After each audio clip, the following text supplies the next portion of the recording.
జై బాబయ్య జై బాబయ్య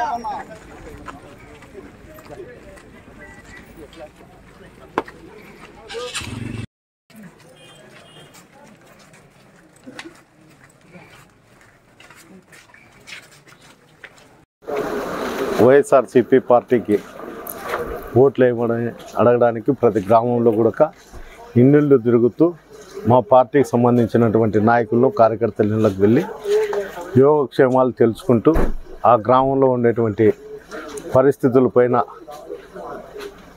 చర్చించి త్వరలో ఎలక్షన్లు వస్తున్నాయి, మీరంతా కూడా తిరిగి పార్టీ కోసం పనిచేయాల, తాడిపత్రి కాన్స్టిట్యున్సీలో వైఎస్ఆర్సీపీ జెండా ఎగరేయాలనే ఒక భావనతో అందరినీ కూడా పోయినసారి కన్నా ఈసారి ఎక్కువగా తిరిగి గ్రామంలో వాళ్ళకు మోటివేట్ చేయాలనేది. అంటే జగన్మోహన్ రెడ్డి మా ముఖ్యమంత్రి గారు ఇస్తున్నటువంటి పథకాలు, మేము చేసినటువంటి అభివృద్ధి కార్యక్రమాలు ఏదుందో అది ప్రతి ఇంటికి పోయి చెప్పి మోటివేట్ చేసి ప్రజల దగ్గరికి వెళ్ళాలనేది మా కాన్సెప్ట్ కూడా.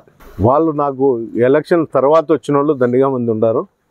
ఎలక్షన్ లోపల వచ్చిన కూడా 15 రోజుల ముందే నా దగ్గరకు వచ్చిండేది. ఎలక్షన్ల ముందు కొంతమంది ఏజెంట్లు కూడా కూర్చోపెట్టలే, కొంతమంది వాళ్ళ స్వార్థ ప్రయోజనాల కోసము, వాళ్ళ వ్యాపారాల కోసము, లేకపోతే వాళ్ళు ఏదైతే చేసుకోవాలని వాళ్ళ మనసులో ఉందో దానికోసం నా దగ్గరకు వచ్చినారు తప్ప పార్టీకి ఏ రోజు కూడా ఒకవేళ ఎలక్షన్ల వరకు వాళ్ళు చేసిండొచ్చు, మిగతా జనరల్ బాడీ ఎలక్షన్లలో కానీ ఇతర ఎలక్షన్లలో కానీ వాళ్ళు ఎప్పుడు కూడా నాకు సహకరించిన పరిస్థితి కూడా లేదు.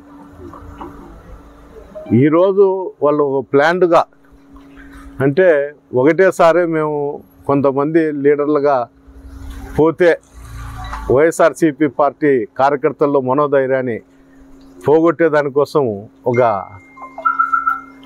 పద్ధతిగా వాళ్ళు చేస్తారనేది నా భావన. ఇలాంటి వాళ్ళు ఎంతమంది పోయినా కూడా గతంలో నాకున్నటువంటి వైఎస్ఆర్సీపీ నాయకులు కానీ కార్యకర్తలు కానీ ఒక్కరు కూడా చెక్కు చెదరలే. నేను వచ్చినప్పుడు ఆ రోజు కన్నా ఈరోజు నేను కాన్షియన్స్లో బలపడినా. ఎందుకు నేను బలపడినా అని చెప్తాను అంటే, జేసీ కుటుంబంలో ఏ రోజు కూడా ఏ గ్రామంలోకి పోయి ఓటు అడిగిన పరిస్థితి లేదు. ఈరోజు ప్రతి గడప దొక్కుతున్నారు, ప్రతి ఇల్లు అడుగుతున్నారు, వాళ్ళ నాయకులను కూడా అర్చించే పరిస్థితికి వచ్చినారు. అంటే ఈరోజు నేను బలపడకపోయింటే వాళ్ళ ఆ పరిస్థితిలోకి ఉండేవాళ్ళు కాదు. వైఎస్ఆర్ పార్టీ గుడక మా కార్యకర్తలు అందరూ కూడా మీరు చూడండి, గ్రామాలలో గుడికి ఎప్పుడు మేము ఓట్లు అడిగే సట్టు కూడా మాకు అంతా యువకులే ఉండేది. చాలా ఉంది 50 ఏళ్ళు పై దాటిన వాళ్ళు చాలా తక్కువ నాకు ఉండేది సపోర్ట్ కూడా. గ్రామీణ ప్రాంతంలో ఉండొచ్చు కానీ బయట గ్రామీణ ప్రాంతంలో కూడా వాళ్ళ గ్రామాలలో పెద్దోళ్ళు ఉన్నా కూడా వాళ్ళ పిల్లలు వాళ్ళ కథ అందరూ వచ్చి యువకులే ఎక్కువ మా పార్టీలో కూడా కష్టపడి పనిచేసే వాళ్ళు ఉన్నారు.